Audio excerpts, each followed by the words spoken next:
किसी ने क्या खूब लिखा है कि लालच बुरी बला है, कहता है जमाना। फिर भी लालच के चक्कर में फंसा है ये सारा जमाना।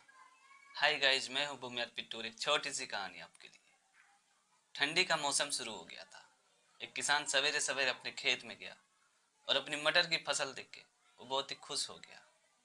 वो मन ही मन सोचने लगा कि ये फसल किसी तरह तैयार हो जाए तो मेरी सारी चिंता, सारी मुसीबत, सारी प्रॉब्लम खत्म हो जाएगी। फिर वो अपने खेत में थोड़ा बहुत काम किया और वापस अपने घर पे आ गया। अगली सुबह जब वो अपने खेत में गया तो अपने खेत की दुर्दशा देख के उसे बहुत ही दुख हुआ। उसके खेत को किसी जानवर ने थोड़े बहुत मात्रा में खा गया था। फिर वो अपने खेत को थोड़ा बहुत ठीक किया, थोड़ी देर काम किया और वापस अपने घर पे आ गया। तीसरे दिन जब वो अपने खेत में गया तो उस दिन भी उसके खेत की वही नजारा था।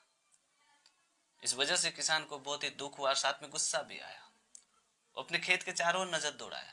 उसने देखा कि दीवार कहीं से टूटी फूटी नहीं है, दरवाजा भी बंद है। दीवार की हाइट इतनी थी कि कोई जानवर लांद के उसे अंदर आ भी नहीं सकता था।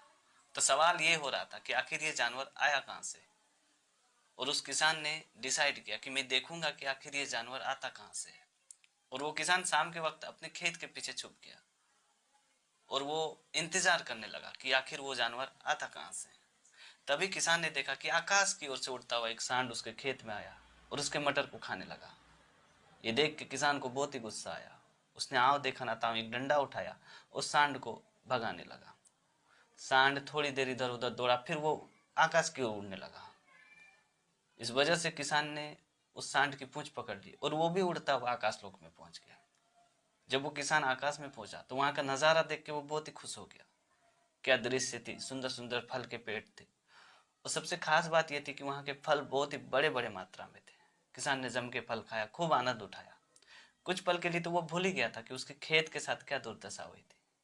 फिर शाम के वक्त जब वो सांड नीचे जमीन पे उतर रहा था तो किसान ने उसकी पूंछ पकड़ ली और वो भी साथ साथ में उतर गया। फिर किसान अपने दोस्तों से मिला और अपने दोस्तों को वो सारी बातें बताई। ये सुन के उसके दोस्त हंसने लगे और कहने लगे कि भला आकाश में भी फल का पेड़ हो सकता है क्या। तो किसान ने कहा कि अगर तुम लोगों को यकीन नहीं हो रहा, बिलीव नहीं हो रहा, तो तुम लोग भी मेरे साथ चल के देख लेना, फिर दूध का दूध और पानी का पानी हो जाएगा। उसके दोस्त राजी हो गए थे, लेकिन सवाल ये हो रहा था कि इतने सारे लोग वहां जाएंगे कैसे।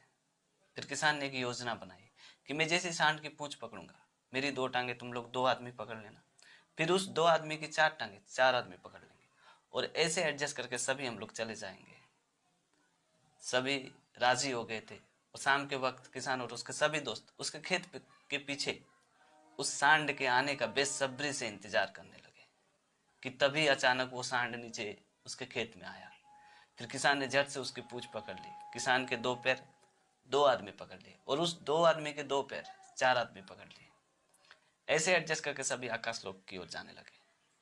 अभी थोड़ी देर में उन लोग आकाशलोक पहुंचने वाले थे कि उसमें से एक दोस्त के मन में लालच आ गया कि कैसा आम होगा, क्या नजारा होगा, जी भर के आम खाऊंगा। फिर उसने किसान से पूछा कि भाई एक बार बता दो कि आखिर कितना बड़ा बड़ा आम था। किसान ने कहा कि अभी हम लोग थोड़ी देर में तो पहुंचने वाले हैं, तुम खुद ही चल के देख लेना। पर वो था कि बार बार किसान को बोल रहा था कि भाई एक बार बता दो ना कि कितने बड़े बड़े आम था।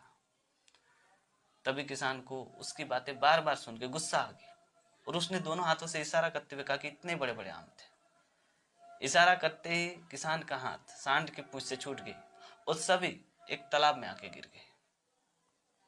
किसी तरह हाथ पांव मार के सभी तालाब से बाहर आए। तभी किसान ने गुस्सा करते हुए अपने दोस्त से कहा कि देख लिया ना, कितना बड़ा बड़ा आम था। अपने दोस्त की बात सुन के उसके दोस्त की माथा शर्म से नीचे झुक गई और वो पछतावा हो रहा था उसे कि काश मैं थोड़ी देर सब्र कर लिया होता तो हम लोग सभी आकाश में होते, वहां का नजारा देखते, मजे लिए होते, फल खा रहे होते। मुझसे बहुत ही बड़ी गलती हो गई।